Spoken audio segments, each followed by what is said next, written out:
Bom dia, irmãos. Agradeço ao pastor Alceu pelo convite para nessa manhã ocupar este lugar.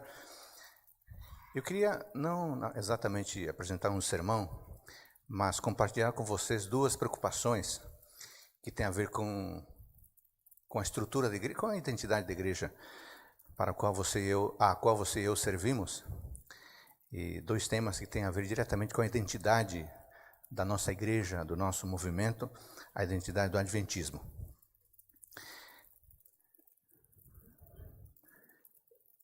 Esta é a minha pequena cidade onde eu nasci, e a minha história está entrelaçada com essa cidade que se chama Guaiara-Mirim.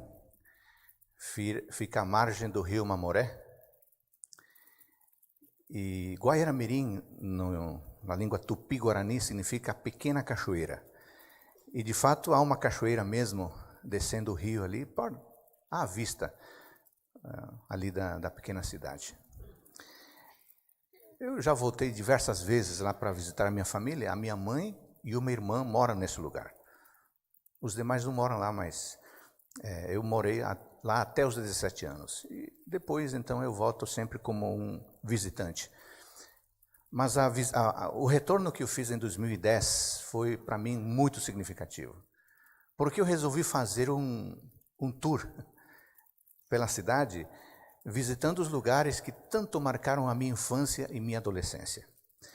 Eu, por exemplo, fui na rádio AM, na época que dominava o cenário da minha cidade, e que ditava as músicas e outras coisas que vocês sabem como uma rádio importante numa cidade do interior.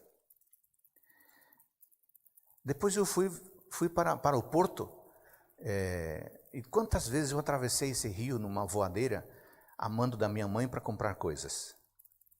E ali no Porto tinha uma senhora que vendia umas empanadas, uns pastéis assados, que era uma delícia. E eu, provavelmente, durante muitos anos, uma vez por semana, eu dava um jeito de comprar esse pastel. Depois eu fui para a escola onde eu estudei os primeiros 5 anos, uma escola católica chamada Imaculada Concepción. Ali eu fui formado na disciplina, na rigidez, uma escola administrada por freiras, escola excelente. Depois eu fui logo ali, virando um quarteirão da escola, morou a minha primeira professora, chamada Enma de Bascopé. A senhora que me introduziu ao mundo da escola, uma descoberta para uma criança. Essa senhora foi tão marcante que eu me lembro nome, sobrenome e endereço. E no final da tarde eu fui até o cemitério onde está enterrado o meu pai, seu Joaquim, que faleceu com apenas 34 anos de idade, deixando 5 filhos, de 5, 7, 9, 11 e 13 anos. E a minha mãe, viúva de 34 anos. Aí eu encerrei o meu dia. Era um sábado, encerrei o meu dia, ao lado do cemitério tem um campo de futebol, e lá muitas vezes eu disputei jogos, na época em que ainda eu jogava e dava tempo para jogar bola. Sabe que se você tirar essas coisas, esse resumo, se você tirar isso de mim, em mim não fica nada. Porque a nossa pessoa, o nosso ser é formado pelas histórias que nós vivemos. A escola, o mercado, a praça que nós visitamos, especialmente nos primeiros anos da nossa vida, passam a fazer parte da nossa identidade. De tal forma que você tirar isso de mim, ou se eu tirar algo que você construiu na sua infância, sabe o que fica de você e de mim? Fica um livro em branco, sem nada para contar. Então, a nossa identidade é formada por essas ideias, esses conceitos, esses lugares e essas práticas que nós cultivamos ao longo de toda uma vida. Pois então, a Igreja Adventista também tem uma identidade. E ela é composta de pessoas, de ações, mas acima de tudo, a identidade da Igreja Adventista é composta de crenças, pois as crenças, a teologia, determina e sustenta a nossa identidade como movimento profético. Tire isso da igreja e não fica nada. Agora, o que é identidade? Há muitas definições, eu gosto dessa aqui, que diz que identidade é a essência, identidade é o ser, identidade é essência. E talvez uma pergunta adequada seria, o que é a essência da Igreja Adventista do Sétimo Dia? Aí você teria diversas respostas, mas eu gosto da resposta que encontramos nesse livro aqui. Eu acho que a nossa identidade, as nossas crenças, aquilo que nós defendemos como ensino e que representa o modo como vivemos, está resumido nesse livro. Nisto cremos. Por exemplo, as nossas crenças 1 a 5 respondem à pergunta: qual é o principal fundamento da realidade? E uma resposta breve seria Deus. Qual tipo de Deus? O Deus das Sagradas Escrituras. As crenças 6 a 7 respondem à pergunta: quem somos nós? Resposta breve: somos criação de Deus. As crenças 8 a 10 respondem à pergunta: o que está errado? E qual a solução? Resposta breve: o que está errado é que há um grande conflito. Solução: morte, ressurreição e volta de Jesus Cristo. As crenças 11 a 23, é a sessão mais longa, respondem à pergunta: considerando todo esse cenário, como devemos viver? Resposta breve: devemos viver à luz das orientações das Sagradas Escrituras. E finalmente, as crenças 24 a 28 respondem à pergunta: para onde vamos? Resposta breve: rumo a uma vida sem pecado, um universo em paz, para um encontro pessoal com Deus, que novamente ficará no comando de tudo e de todos. Isso significa, irmãos, que nós somos adventistas. E as pessoas precisam ver em nós esse tipo de crenças que estão resumidos aí no Nisso Cremos. Nós temos uma cosmovisão específica. E essa cosmovisão deve aparecer em nosso discurso, mas também em nosso estilo de vida. Se falta alguma coisa de todo esse cenário, então nós não somos adventistas. Porque em identidade é o seguinte: ou somos ou não somos. A identidade não admite mais ou menos. Ou você o quê? Olha, eu mais ou menos sou adventista. Não existe isso. Ou você é ou não é. Se eu sou, então devo viver à luz de toda essa estrutura que é apresentado nisso cremos. E se eu não sou, então, ainda que eu viva a metade disso aí, eu não posso me considerar um adventista, porque identidade é essência. Na identidade, ou eu sou, ou eu não sou. Não existe mais ou menos. Então, com essa introdução rapidinho, eu quero apresentar os dois temas que são uma preocupação. Eu acho, a gente percorre os países que conformam o nosso território, e no Ministério Pastoral a gente observa diversos desafios. Essa instituição é uma instituição muito importante para a igreja. E vocês não fazem apenas livros, vocês vendem uma ideia e vocês sustentam a identidade da igreja. Por isso eu resolvi tratar desse tema aqui com vocês, porque vocês são formadores de opinião. O produto que vocês entregam para a igreja sustenta a identidade da igreja. A preocupação número 1 que eu gostaria de partilhar com vocês é em relação à apresentação da palavra. Vejam esta citação aqui do Dr. Fernando Canalha. As discussões sobre a perfeição e a justificação pela fé nos anos 1970 e 1980 produziram uma mudança significativa na mentalidade dos adventistas nos Estados Unidos, Austrália e Europa. Como resultado, no início do século XX, a mensagem adventista do sétimo dia parece ter deixado de ser um anúncio da iminente volta de vinda de Cristo, para se tornar a proclamação da salvação que Cristo obteve na cruz, justificação pela fé. Paralelamente, mudanças sutis na liturgia do culto sabático, maiormente na área da música e mais sutilmente na pregação, revelam abertura às culturas do mundo e um distanciamento da palavra de Deus. Essa tendência produziu uma crescente convicção entre os líderes e os crentes adventistas de que o estilo de vida não está relacionado com a salvação. Em outras palavras, supõe-se que a maneira em que eu vivo minha vida e a salvação não são uma e a mesma coisa, mas sim duas realidades separadas, diferentes, que se relacionam externamente. É muito preocupante isso aqui. E infelizmente uma realidade. Eu queria pontuar 4 coisas desta citação ela continua aqui, desta citação do Dr. Fernando Canale. A primeira é que os nossos pioneiros, como ele menciona, e isso é fato, pregavam a iminente volta de Cristo. Hoje, os nossos sermões enfatizam o amor de Deus, a sua graça, seu acolhimento. Um segundo ponto é que a partir do momento que a nossa pregação deixa de ser profética, volta de Cristo, para se tornar puramente evangélica, ênfase na graça, sabe o que acontece? Há um risco de nós simplesmente nos conformarmos. Porque a pregação puramente evangélica, focada na graça, não nos interpela, não nos puxa a orelha, não nos chama a atenção, não nos confronta. E a longo prazo, a tendência é que nós fiquemos com uma religiosidade ou religião ou espiritualidade satisfeita, aguardando que o próximo pregador preencha o nosso coração. Puramente isso. E se alguém resolve falar uma mensagem mais dura um pouco, a gente se amedronta, a gente se assusta, a gente não gosta, porque não faz parte mais da nossa cultura que alguém nos diga como viver. Eu quero que alguém me diga que eu estou bem e que legitime o meu modo de vida. Terceiro ponto, o público, devido a essa cultura de uma pregação puramente evangélica, o público, entre aspas, né, a congregação espera receber mensagem de um Deus legal, um Deus simpático, um Deus relevante, um Deus contemporâneo. Aliás, a palavra relevante é muito importante hoje na igreja. Tudo parece que tem que ser relevante.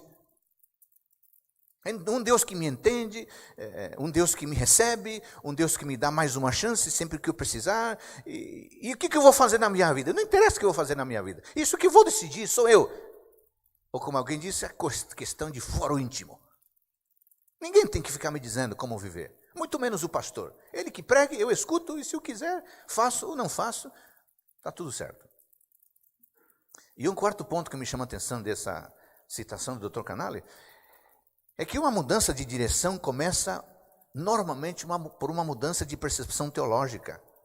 Se você estudar a história da igreja, você vai perceber que as mudanças práticas sempre foram consequência de mudanças teológicas. É assim que tem funcionado na igreja. Mudanças práticas sempre são precedidas por mudanças ideológicas, por mudanças teológicas.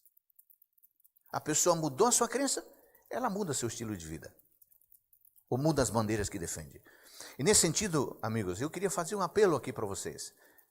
Considerando esse lugar muito importante para a igreja, formador de opinião. E meu apelo é o seguinte: empenhemos todo o nosso esforço para que a nossa teologia mantenha a sua identidade bíblica adventista. Isto é essencial para a nossa sobrevivência como movimento. Sabe que em muitos púlpitos nós temos preferido cada vez mais falar de como enfrentar o estresse, como lidar com as preocupações, como salvar o casamento, como enfrentar os nossos medos, como educar os nossos meninos e meninas, qual que é o dever social da igreja. São temas muito importantes, claro que são. São temas necessários. Mas esses temas não produzem reavivamento e reforma, como insistentemente Ellen White insiste em dizer, em pregar. Porque eles não nos interpelam, eles não nos confrontam. Creio que devemos pregar mais sobre o livro de Daniel, sobre Apocalipse. Que tal fazer uma série sobre o Nisto Cremos? Que tal fazer uma série sobre tratar a teologia adventista? Que tal fazer uma série sobre a senhoria de Cristo na nossa vida?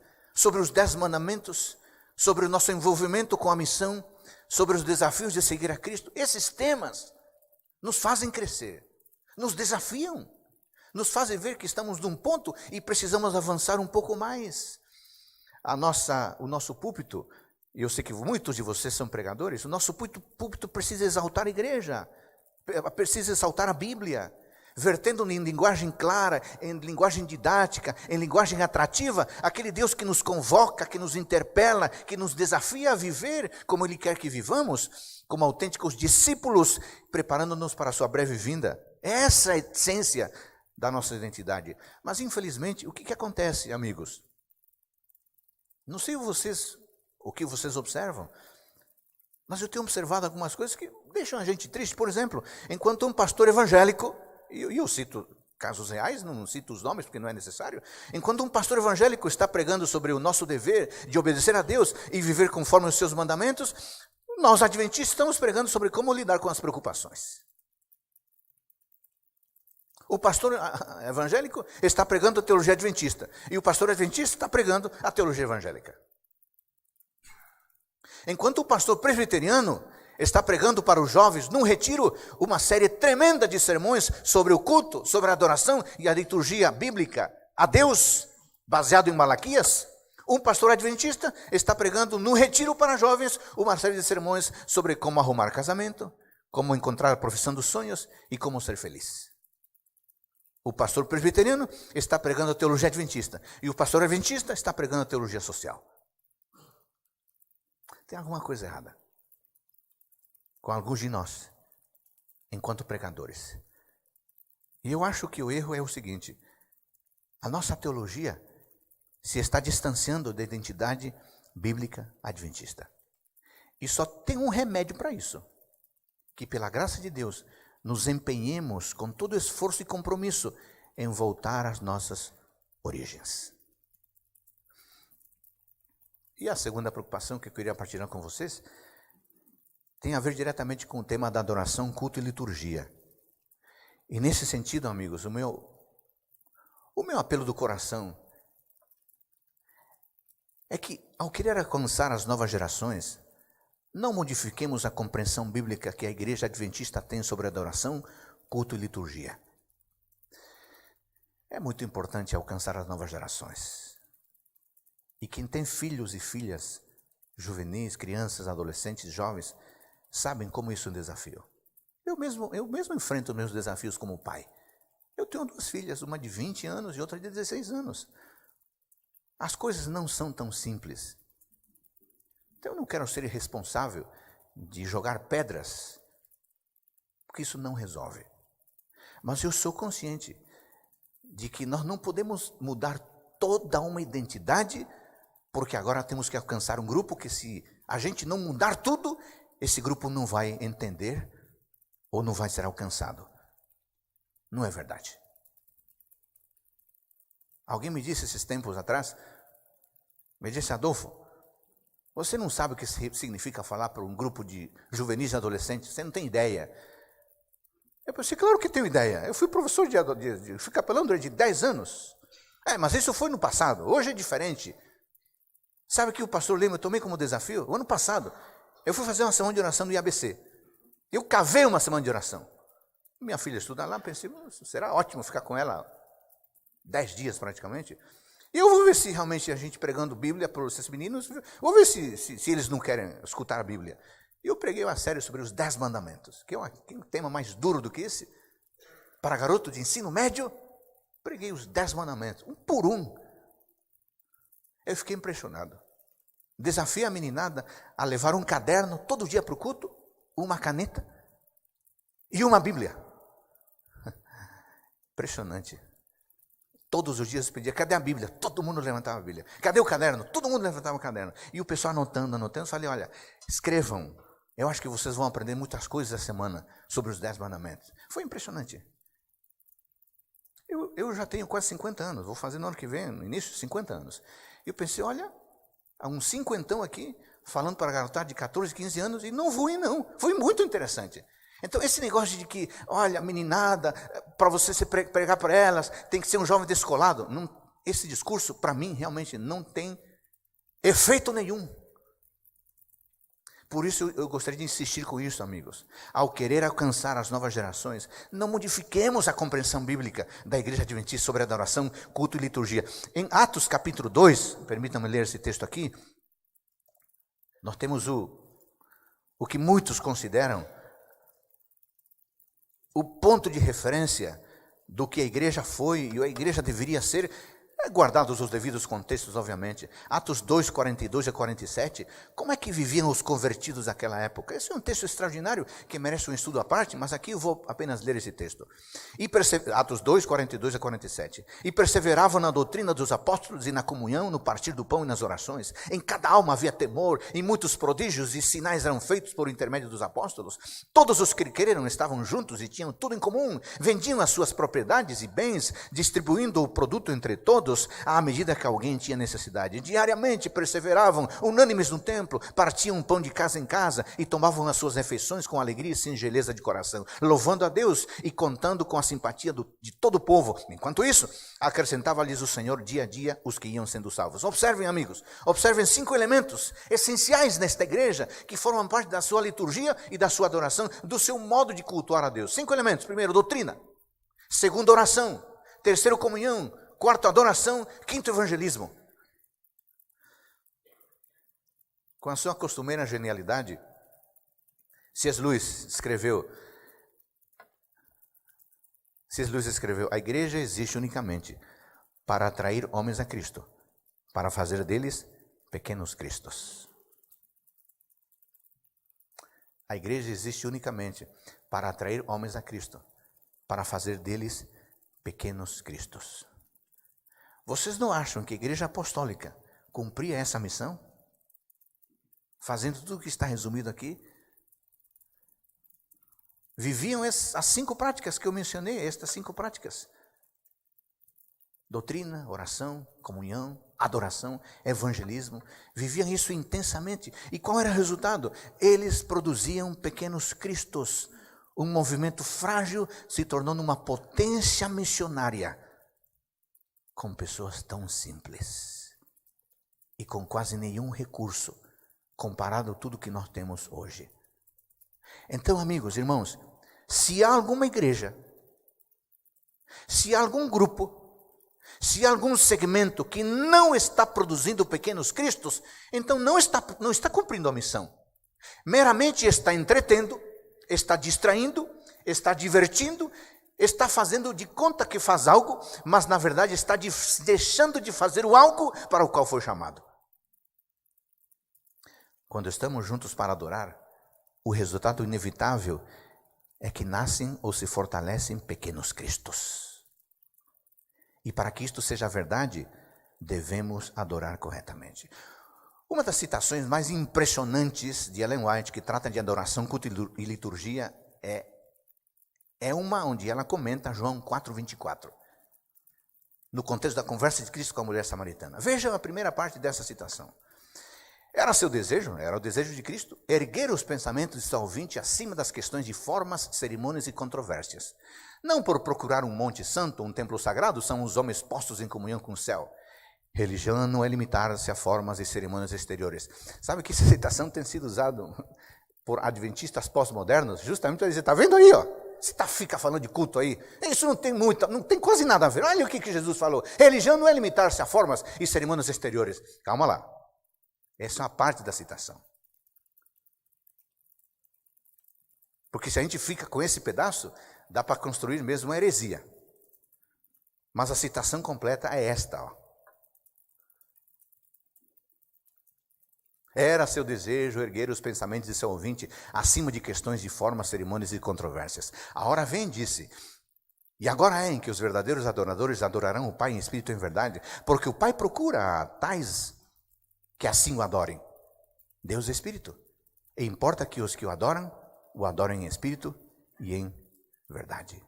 Aí se declara a mesma verdade que Jesus expusera a Nicodemos quando disse, aquele que não nascer de novo, de cima, diz outra versão, não pode ver o reino de Deus. Não por procurar um monte santo ou um templo sagrado, são os homens postos em comunhão com o céu. Religião não é limitar-se a formas e cerimônias exteriores. A religião que vem de Deus é a única que leva a Ele. Para o servirmos devidamente, é necessário nascermos do Divino Espírito. Aí está a citação completa. Aí você percebe que se cortar e deixar a primeira parte cria problema. Mas reparem que esta citação, onde está a frase, religião não é limitar-se a formas exteriores, a cerimônias exteriores, essa mesma citação também diz que Jesus Cristo nos desafia a uma adoração em espírito e em verdade. Se a gente analisar essa citação, isso merece na discussão à parte, nós vamos concluir algumas coisas. Por exemplo,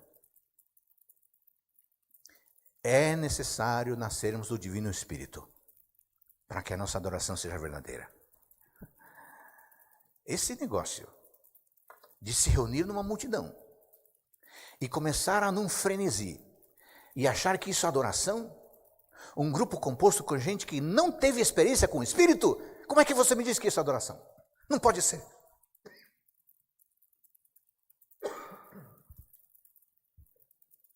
É necessário nascermos do Divino Espírito para que aquilo que fizermos seja considerado adoração verdadeira. Segundo ponto, o nascimento do Espírito purificará o coração e renovará a mente, dando-nos nova capacidade para conhecer e amar a Deus. Eu não posso adorar de verdade se eu não tiver uma experiência com Ele. Aí você diz, não, peraí, então quer dizer que quem vem pela primeira vez não está adorando? Não sabe adorar ainda. Vai aprender a adorar. Tudo o que fizer, ainda que seja espontâneo e seja sincero, não é o verdadeiro espírito da adoração. Porque não teve experiência com Deus ainda. Terá experiência. E aí o que ela fizer, norteado pelo Espírito, aí sim será verdadeira adoração. 3, o nascimento do Espírito comunicar-nos-á voluntária obediência a todos os seus reclamos. 4, verdadeiro culto consiste em ter o coração e mente purificados, para então conhecer e amar a Deus de maneira mais plena. 5, verdadeiro culto é o fruto da operação do Espírito Santo. E o Espírito Santo trabalha de forma consciente nas pessoas que pedem o trabalho dele na sua vida. Número 6, é pelo Espírito Santo, é pelo Espírito que toda prece sincera é ditada. E tal prece é aceitável a Deus. Então, esse tipo de adorador, esse que nasceu de novo no Espírito, esse que é obediente, esse que tem o coração e mente purificados, esse que oferece verdadeiro culto, esse que ora sinceramente, esse é o adorador que Deus busca. Esse é o contexto da citação. Esse tipo de adorador que será feito filho e filha de Deus. Então, amigos, essa expressão, religião não é limitar-se a formas de cerimônias exteriores, na verdade, para usar a linguajar teológico, é extremamente conservadora essa citação. Tem nada de liberalidade, de subjetivismo nela, como alguns pretendem que tenha. Um teólogo presbiteriano escreveu o seguinte: precisamos adorar a Deus de acordo com o que Ele nos revelou e não de acordo com a nossa criatividade. Ou seja, existe um princípio regulador no culto. E esse princípio é o seguinte: só podemos adorar de acordo com o que Deus revelou. Não podemos inventar um culto a Deus. Não devemos inventar uma maneira de cultuá-lo que Ele não vá aceitar. Sabe que eu fico chateado de ouvir um puxão de orelhas de um teólogo presbiteriano. Enquanto que muitos de nós, pastores adventistas, o que mais defendemos no culto é a criatividade. E o pior, a criatividade acima da revelação. O nosso gosto acima do gosto de Deus. E a cultura acima da Escritura. O que conduz pessoas a Cristo e produz transformação duradoura, não momentânea, duradoura, não é a estética pós-moderna do ambiente do culto. Não é um linguajar descolado do pastor. Não é a cantoria infindável do grupo de louvor e nem a performance do artista convidado, não. O que produz transformação duradoura é Jesus Cristo entronizado na vida e apresentado de modo claro e inteligente na exposição da palavra. É isso que produz transformação. Deus deseja ser cultuado e adorado. Porém, segundo as Escrituras, Ele deseja ser cultuado e adorado por verdadeiros crentes, por pessoas que de fato sejam seus filhos e filhas e estejam vivendo vidas santas. Quer dizer que só pode adorar e cultuar a Deus quem já tem uma experiência de caminhada com Ele? Sim. Na Bíblia é assim. E aqueles que estão conhecendo a Deus, não podem adorá-lo? Claro que podem adorá-lo, mas devem ser ensinados a como fazer isso. E aos poucos farão a adoração em espírito e em verdade. Amigos queridos, manter e fortalecer a identidade da Igreja Adventista Sétimo Dia é um dever de cada adventista. E é um imperativo dos pastores. Então eu queria fazer um apelo para todos nós. mas de modo especial aos pastores. E aqui temos vários que trabalham em funções editoriais, produzindo textos, corrigindo textos, ou em outros setores da publicadora. Eu queria desafiá-los a que você tome como missão da sua vida ajudar esta igreja a preservar a sua identidade. Toda a linha que você escreve, todo artigo que você publica, toda entrevista que você dá, pode ajudar a fortalecer este movimento e torná-lo relevante, sim, mas sempre bíblico, para que as pessoas venham e para que as pessoas percebam que aqui está o Espírito de Deus agindo. Que pela graça de Deus isso possa ser alcançado. Todos nós temos esse compromisso. Esse compromisso não é da administração, não é da associação, não é da união e nem é da divisão. Esse é um compromisso de cada um de nós. Cada um de nós, ajudando a produzir ou fortalecer pequenos cristos. Amém.